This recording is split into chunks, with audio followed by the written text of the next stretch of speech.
உலகெங்கிலும் இருந்து இந்த நிகழ்வை பார்த்து கொண்டிருக்கின்ற சன் தொலைக்காட்சி நேயர்களுக்கு அன்பின் வணக்கம்.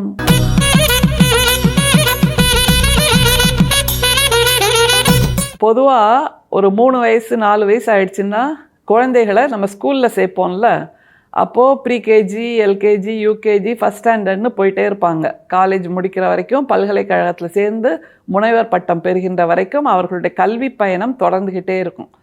அப்போ நமக்கு படிக்கிற ஸ்கூல் எது அப்படின்னு கேட்டால் பதில் இருக்குது, படிக்கிற காலேஜ் எது அப்படின்னு கேட்டால் பதில் இருக்குது, படிக்கிற யூனிவர்சிட்டி எது அப்படின்னு கேட்டாலும் பதில் இருக்குது. வள்ளல் பிரான் இந்த கேள்வியை நீ எந்த ஸ்கூலில் படித்த அப்படின்ட்டு இறை என்கின்ற அந்த அனுபவத்திடம், இறை என்று நம்புகின்ற அந்த தத்துவத்திடம், இறை என்ற அந்த கடவுளிடம் கேட்கிறார். ஆச்சரியமாக இருக்குங்க இந்த பாடலை படிக்கும்போது. ஏன்னா கடவுளே போய் படித்த ஸ்கூல் எது அப்படின்னு நமக்கு என்றைக்காவது யோசிச்சிருக்கோமா? ஆனால் வள்ளல் பிரான் யோசித்திருக்கிறார். கடவுளும் இறையும் கூட ஒரு ஸ்கூலில் போய் படிக்குது, அப்போ நீ படித்த ஸ்கூல் எதுப்பா அப்படின்னு கொஞ்சம் கோபத்தோடு கேட்கிறார். அந்த அளவுக்கு அவர் கோபம் அடைகின்ற அளவுக்கு என்ன நடந்தது அது ஒரு கேள்வி. அல்லது கோபத்தை உண்டு பண்ணுகின்ற அளவுக்கு கடவுள் என்ன தப்பு செய்தார் அதையும் நம்ம புரிஞ்சுக்கணும்ல. அதைத்தான் வள்ளல் பிரானோட பாடல் சொல்லுது. பொதுவாக இந்த மாதிரியான பாடலை படிக்கும்போது மாற்றி யோசி அப்படிங்கிற சிந்தனை நமக்கு முக்கியம். அப்படி வெர்பாட்டிமாக வள்ளலார் இதை சொல்கிறார், வள்ளலார் இதை சொல்கிறார்னு போற்றி பேசுவதற்கு, போற்றி பாடுவதற்கு, போற்றி துதிப்பதற்கு நாம் வரவில்லை அப்படிங்கிறத புரிஞ்சுக்கணும். அதற்காக வள்ளல் பிரானும் இந்த பாடல்களை கொடுக்கவில்லை. இந்த பாடலின் மூலமாக புதிதாக என்ன தத்துவத்தை நாம் புரிந்து கொள்கிறோம் அதுதான் நம்ம உணர வேண்டிய முக்கியமான ஒரு விஷயம். வள்ளலாரோட குரலை கேட்டுட்டு வந்துடலாம், அதற்கப்புறம் அதை டீகோட் பண்ணலாம். கல்லும் கனிய திருநோக்கம் புரியும் கருணை கடலே, நான் அல்லும் பகலும் திருக்குறிப்பை எதிர்பார்த்து இங்கே அயர்கின்றேன். கொல்லும் கொடியார்க்கு உதவுகின்ற குறும்பு தேவர் மனம் போல சொல்லும் இரங்கா வன்மை கற்க எங்கே ஐயோ துணிந்தாயோ. பொதுவா நம்ம என்ன சொல்லுவோம்? இறை என்கின்ற அந்த தத்துவம் ஆம்னிபொட்டன்ட், ஆம்னிப்ரெசன்ட், ஆம்னிசயன்ட் அப்படின்னு சொல்லுவோம். அதாவது ஆம்னிபொட்டன்ட்னா எல்லா வல்லமையும் நிறைந்தது அப்படிங்கிற நம்பிக்கை நமக்கு இருக்குது. ஆம்னிசயன்ட் அப்படின்னா அதற்கு எல்லா ஞானமும் உண்டு அப்படிங்கிற நம்பிக்கை நமக்கு இருக்குது. ஆம்னிப்ரெசன்ட் அப்படின்னா கல்லிலும் இருக்கலாம், தூணிலும் இருக்கலாம், துரும்பிலும் இருக்கலாம், கரும்பிலும் இருக்கலாம், வானத்திலும் இருக்கலாம், மண்ணிலும் இருக்கலாம், காற்றிலும் இருக்கலாம், நெருப்பிலும் இருக்கலாம்னு இறைக்கு நாம் அப்படி ஒரு அடையாளம் கொடுத்து வச்சுருக்கோம். எல்லா பக்கத்திலும் எல்லா உயிரிலும் இறையை உணரலாம் அப்படின்ட்டு. ஆனால் இப்படி எல்லா ஞானமுமாக இருக்கக்கூடிய அந்த இறையே நீ போய் எந்த ஸ்கூல்லப்பா படித்த, இப்படி கடுமையான மனசோடு இருக்கியே அப்படின்னு வள்ளல் பிரான் கேட்கிறார். அவர் படித்த ஸ்கூல் எதுவாக இருக்கும்? சரி, அந்த ஸ்கூலில் போய் நீ என்னத்தை படிச்சுட்டு வந்த அப்படின்னு ஒரு கேள்வி கேட்குறார். என்ன கேள்வி, அதற்குள்ளே இருக்கக்கூடிய கோபம் என்ன அப்படிங்கிறத புரிஞ்சுக்கலாம். எதற்காக கடவுளே நீ போய் எந்த ஸ்கூலில் இப்படி படிச்சுட்டு வந்திருக்க அப்படின்னு கேட்கிறார் வள்ளல் பிரான் என்றால் அந்த அர்த்தத்தை நாம் இன்னும் அதிகமாக புரிஞ்சுக்கணும். வள்ளல் பிரானோட பாடலை பார்க்கலாமா? கல்லும் கனிய திருநோக்கம் புரியும் கருணை கடலே. முதல்ல புகழறார், கொண்டாடுறார்.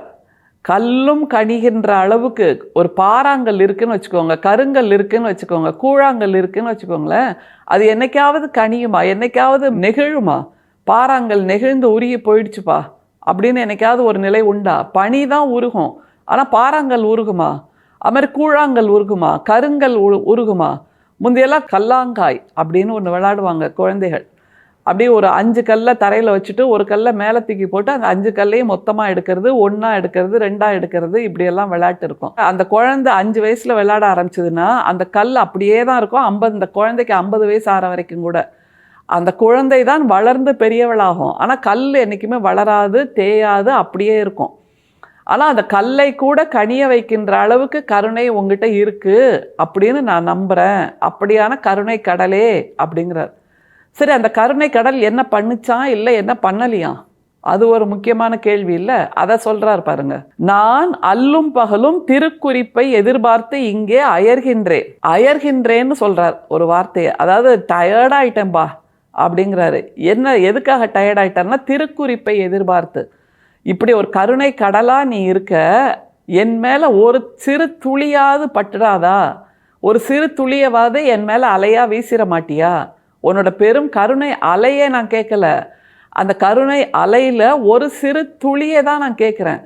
அப்படி ஒரு சிறு துளியாவது என் மேலே வந்து வீசும் அப்படின்னு ஒரு குறிப்பை நான் எதிர்பார்த்து காலங்கள் தான் போகுதே தவிர, எனக்கு தான் டயர்டாகுதே தவிர, நான் அப்படியே மனச்சோர்வோடு இருக்கேனே தவிர, நீ என் மேலே கருணை கடலாக இருக்கக்கூடிய நீ கருணை அலையையும் பொழியலை, கருணை துளியையும் பொழியலை. இவ்வளோ கல் மனசாயா உனக்கு அப்படின்னு கேட்குறார் வள்ளல் பிரான். எவ்வளவு அழகான தமிழ் பாருங்கள், விளையாடி தீக்கிறாரு. நம்ம எல்லாருமே வேண்டுகின்றது இதுதானே. நம்ம எப்போவுமே சொல்லி திட்டுவோம் தெரியுமா, கடவுளுக்கு கல் மனசுப்பா, கண்ணே இல்லை. ஏன்னா நமக்கு ஒரு மிகப்பெரிய துன்பம் வரும்போது நாம் இப்படி நினைத்து கொள்கிறோம். ஆனால் இன்பமும் துன்பமும் சேர்ந்தது தான் வாழ்க்கை, இழப்பும் பெறுவதும் சேர்ந்தது தான் வாழ்க்கை. பெறுகிறோம் அதே மாதிரி இழக்கிறோம் என்பது தான் வாழ்க்கை அப்படிங்கிறத புரிகின்ற பக்குவம் நமக்கு வந்து சேரணும் அப்படிங்கிறது தான் வள்ளல் பிரானோட இந்த வரிகள் சொல்லுது. சரி, கருணை கடலாக நீ இருக்க, என் மேலே கருணை காட்டலை, கருணை துளியை கூட கொடுக்கல, வேற என்ன சொல்லி கேட்குறார் பாருங்க. அந்த உரிமை குரல் இனிமே தான் வருது. கொல்லும் கொடியார்க்கு உதவுகின்ற குறும்பு தேவர் மனம் போல. இதில் ஒரு சின்ன விளையாட்டு விளையாடுறார் நம்முடைய வள்ளல் பிரான். கொல்லும் கொடியார்க்கு உதவுகின்ற குறும்பு தேவர். நம்ம சமூகத்தில் நிறைய பார்த்துருக்கோம். நல்லவங்களை திரும்ப சமூகம் கஷ்டப்படுத்திகிட்டே இருக்கும். ஆனால் தவறு இழைப்பவர்களை, மற்றவர்களுக்கு துன்பம் கொடுப்பவர்களை ஒரே ராத்திரியில் கொண்டு போய் உச்சாணி கொம்பில் வச்சிரும் சமூகம். அப்போது அந்த உச்சாணி கொம்பில் இருப்பதனால் அந்த கொடியவர்களுக்கு உதவி செய்கின்றார் கடவுள் அப்படிங்கிற நினைப்பு நமக்கு வருதில்ல. அது உண்மையிலேயே உதவியா அப்படின்னு ஒரு கேள்வி கேட்கலாம். அதுக்கு தான் குறும்பு தேவர் அப்படிங்கிறார் வள்ளல் பிரான். ஏன்னா அப்படி ஒரு காட்சியை உருவாக்கி ஒரு குறும்பை, ஒரு விளையாட்டை விளையாடுகிறார் இறைவன். அதன் மூலமாக நம்மை சோதிக்கிறாராம். ஏன்னா அந்த மாதிரி தப்பு செய்கிறவங்களா நாமளும் மாறிடுவோமா? இப்படி ஒரே ராத்திரியில் ஓவர் நைட்டில் பிக் ஷாட் ஆகிற மாதிரி நாமும் மாறிடணும். அப்போ நாமும் தவறுகள் செய்கின்றவர்களாக வேண்டும், நாமும் மற்றவர்களுக்கு துன்பம் செய்கின்றவர்களாக மாற வேண்டும்னு நாம் முடிவெடுத்துருவோமானா இல்லை. அப்படி ஒரு உறுதிப்பாடு நம்மிடம் இருக்கிறதா என்று சோதிப்பதற்குத்தான் இந்த குறும்பு தேவர் இப்படியெல்லாம் விளையாடுறாருங்கிறத வள்ளல் பிரான் புரிஞ்சுக்கிறாரு. அதனால் என்ன சொல்லி நிறைவு செய்கிறார் பாருங்க. குறும்பு தேவர் மனம் போல சொல்லும் இறங்கா வன்மை கற்க எங்கே ஐயோ துணிந்தாயோ. நீ இப்படியெல்லாம் ஓமை சொல்லி, ஓமானம் சொல்லி, ஓமேயம் சொல்லி, சான்று சொல்லி, சாட்சி சொல்லி என்னை மாற்றிடலாம் நீ நினைக்கிற. ஆனால் அப்படி மாற்றுகின்ற வன்மையை நீ எங்கே போய் கற்றுக்கிட்ட? வன்மை கற்க ஐயோ நீ எங்கே துணிந்தாயோன்னு ஒரு கேள்வி கேட்குறார். நீ இப்படியான தவறான முன்னுதாரணங்களுக்கு அருளை அள்ளி கொடுத்து ஒரே இரவில் அவர்களை உயர்த்தி வைப்பதை நான் பார்த்துக்கிட்டு தான் இருக்கேன். அது உன்னோட குறும்பு விளையாட்டுன்னு எனக்கு தெரியுது. ஆனாலும் நான் அந்த மாதிரி தவறு செய்பவனாக மாற மாட்டேன். நீ எந்த ஸ்கூலில் வேணால் போய் படிச்சுக்கோ, எந்த காலேஜில் வேணால் படிச்சுக்கோ, எந்த யூனிவர்சிட்டியில் வேணால் போய் தவறானவர்களுக்கு அருள் செய்வதை படிச்சுக்கோ. அது மாதிரி அருள் செய், எனக்கு அதை பற்றி கவலை இல்லை. நான் இந்த மாதிரி அரற்றிக்கிட்டே இருப்பேனே தவிர, புலம்பிக்கிட்டே இருப்பேனே தவிர, ஒரு நாளும் அந்த தவறு செய்பவர்களாக, குற்றம் இழைப்பவர்களாக மாற மாட்டேன் என்கின்ற அடிநாதத்தை நம்முடைய வள்ளல் பிரான் சொல்கிறார். அதனால் மேலோட்டமாக பார்த்தா தவறு செய்கிறவங்களுக்கெல்லாம் நீ உதவி செய்கிறப்பா, என்ன தான் கவனிக்கவே மாட்டேங்கிற, ஒரு சின்ன ஹிண்ட் கூட கொடுக்க மாட்டேங்கிற அப்படின்னு சொல்கிற மாதிரி இருக்கும். இல்லை, குறும்பு தேவர் மீண்டும் மீண்டும் தவறானவர்களுக்கு அருள் செய்கிறார் என்று நமக்கு தோன்றினாலும் நாம் நம்முடைய நேர்பாதையிலிருந்து மாறாமல் இருக்க வேண்டும் என்பதைத்தான் வள்ளல் பிரான் இந்த பாடலில் சொல்கிறார். அப்படி நம்மை பக்குவப்படுத்தி பதப்படுத்தி நம்மை இன்னமும் பொன் போல ஒளிரச் செய்வதற்கான செயலில்தான் அந்த இறை ஈடுபடுகிறது என்கின்ற புரிதல் நமக்கு வேண்டும். எனவே துன்பங்கள் வரும்போது வருந்துவது தேவையில்லை, இன்பங்கள் வரும்போது நெகிழ்ந்து உருகி மகிழவும் தேவையில்லை. எல்லாவற்றையும் ஒரே மாதிரி எடுத்துக்கொள்கின்ற மனசை நாம் உருவாக்கி கொள்ள வேண்டும் என்பதைத்தான் வள்ளல் பிரான் இந்த பாடலில் சொல்கிறார். அருட்பெரும் சோதி, அருட்பெரும் சோதி, தனிப்பெரும் கருணை, அருட்பெரும் சோதி. மீண்டும் சந்திப்போம். நன்றி, வணக்கம்.